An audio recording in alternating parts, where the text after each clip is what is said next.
Hello.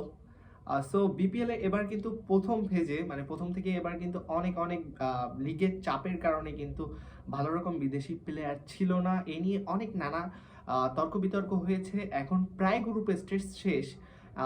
Play of শুরু হওয়ার পথে। এমন সময় কিন্তু আমরা শুনতে পাচ্ছি অনেকগুলো গুঞ্জন যেখানে দেখা যেতে পারে অনেক নামি-দামি বিদেশি প্লেয়ারদেরকে যারা বিভিন্ন দলের হয়ে মাতাতে পারেন বিপিএল এর প্লে অফে। এমন কিছু রিউমারের সবথেকে ঊর্ধ্বে আছে বলা যায় যে ফরচুন বরিশাল এবং রংপুর রাইডার্স। তাদের নামেই কিন্তু গুঞ্জনটা বেশি শোনা যাচ্ছে যে কয়েকজন বড় মানের তারকা তারা দলে ভেড়াতে চলেছে। এর মধ্যে কয়েকজনের নাম যদি আমি বলি, টিম ডেভিড ওয়ার্নার। এই দুজনকে কিন্তু বলা যায় যে রংপুর রাইডার্স তাদের এক প্রকার চুক্তি সম্পন্ন করে ফেলেছে এবং প্লে অফ পর্বে তাদেরকে দেখা যেতে পারে।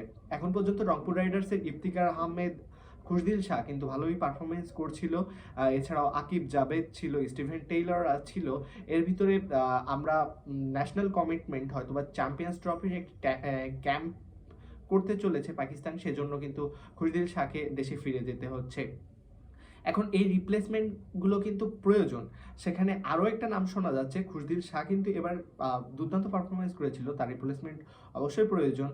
সেক্ষেত্রে আরও একটা নাম শোনা যাচ্ছে সুনীল নারিনের। সে কিন্তু খুশদিল শাহর দারুণ একটা ব্যাকআপ রিপ্লেসমেন্ট হতে পারে। সেক্ষেত্রে তাকে দলে পেতে হলে রংপুর রাইডার্সকে দেখতে হবে, নজর রাখতে হবে আবুধাবি নাইট রাইডার্স যারা IL T20-তে খেলছে, সেখান থেকে যদি ছিটকে যায় আবুধাবি নাইট রাইডার্স, সেক্ষেত্রে সুযোগ আছে সুনীল নারিনকে রংপুর রাইডার্সের জার্সিতে দেখার। এছাড়াও রংপুর রাইডার্সের জার্সিতে বেনি হাওয়েলকে দেখতে পারি।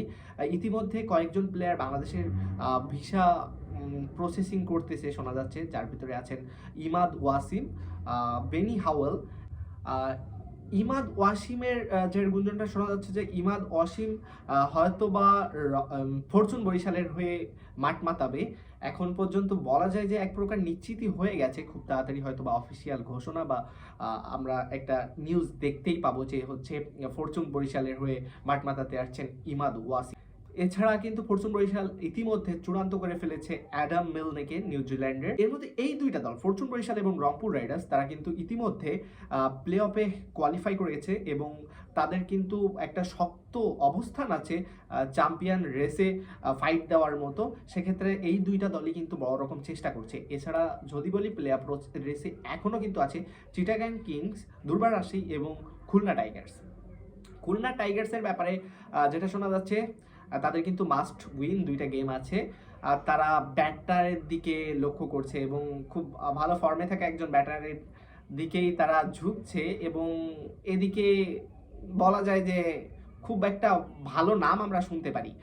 যে যতটুকু গুঞ্জন আছে, নামটা হয়তো বা না প্রকাশ করি, তবে ভালো রকম বড় রকম একটা গুঞ্জন আছে যে বড় একটা প্লেয়ার আমরা দেখতে চলেছি খুলনা টাইগার্সের হয়ে। চিটাগাং কিংসও চেষ্টা করবে, আর দুর্বার রাজশাহী মনে হয় এই দিকে আর ঝুঁকবে না। তবে খুলনা টাইগার যদি প্লে অফে ওঠে সেক্ষেত্রে আমরা ভালো প্লেয়ার দেখতে পারি খুলনা টাইগার্সের জার্সিতে। Stay connected with us in Facebook or YouTube for latest update.